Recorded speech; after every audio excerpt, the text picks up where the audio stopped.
मोहतरम नाज़रीन आदाब, जी टुडे न्यूज़ में आप सभी का खैर मक़दम है। बोधन से रुद्रपुर जाने वाली मेन रोड पर एक वीरान खस्ता हाल इमारत आपको रुकने पर मजबूर कर देगी। ये कोई आम इमारत नहीं है, ये उर्दू घर शादी खाना है, जिसकी बुनियाद 13 मई 1999 को उस वक्त के रियासती वजीर मरहूम बशीरुद्दीन बाबू खान ने रखी थी, एक ख्वाब के साथ, एक नीयत के साथ कि बोधन जैसे कसीर मुस्लिम आबादी वाले शहर में गरीब मुसलमानों को अपनी बेटियों की शादियां कराने के लिए फंक्शन हॉल के किराए ना भरने पड़े।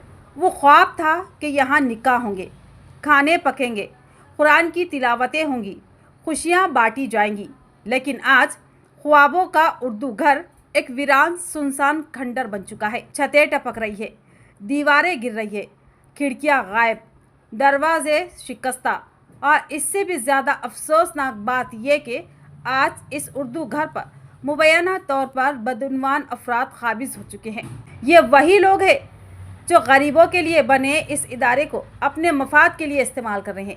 मुस्तहिक़ लड़के और लड़कियों के वालिदैन उर्दू घर की दहलीज पर आकर लौट जाते हैं, क्योंकि यहाँ शादी करना अब उनके बस की बात नहीं रही। 2 साल कबल कांग्रेस हुकूमत बोधन में इख्तिदार में आई तो लोगों ने कुछ उम्मीद बांधी, सोचा अब उर्दू घर की हालत बदलेगी और इसके लिए एक कमेटी भी तश्कील दी गई। लेकिन कुछ लोग सवाल कर रहे हैं, कमेटी बनने के बाद भी उर्दू घर की हालत क्यों जार है? सिर्फ एक इमारत खड़ी करना नहीं था, ये एक वादा था गरीब मुसलमानों से, एक खिदमत थी कौम की। लेकिन अफसोस सद अफसोस, आज न कोई जवाबदा है न कोई निगरान। अब सवाल ये है, क्या रियासती अखिलती बहबूद महकमा सिर्फ कागजों तक महदूद है? क्या बोधन के अवाम का ये ख्वाब हुकूमत वक्त के लिए इतना बेमाना हो चुका है?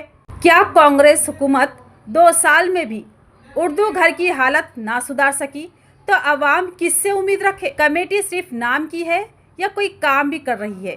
जी टुडे चैनल की जानिब से हुकूमत तेलंगाना, बोधन म्यूनसिपालिटी, अखिलती बहबूद महकमा और मुकामी नुमाइंदों से अपील करती है कि फौरी तौर पर मौजूदा हालात का संजीदगी से जायजा लिया जाए, ताकि उर्दू घर की हालत में कुछ सुधार आए और आवाम इससे इस्तिफादा हासिल कर सके।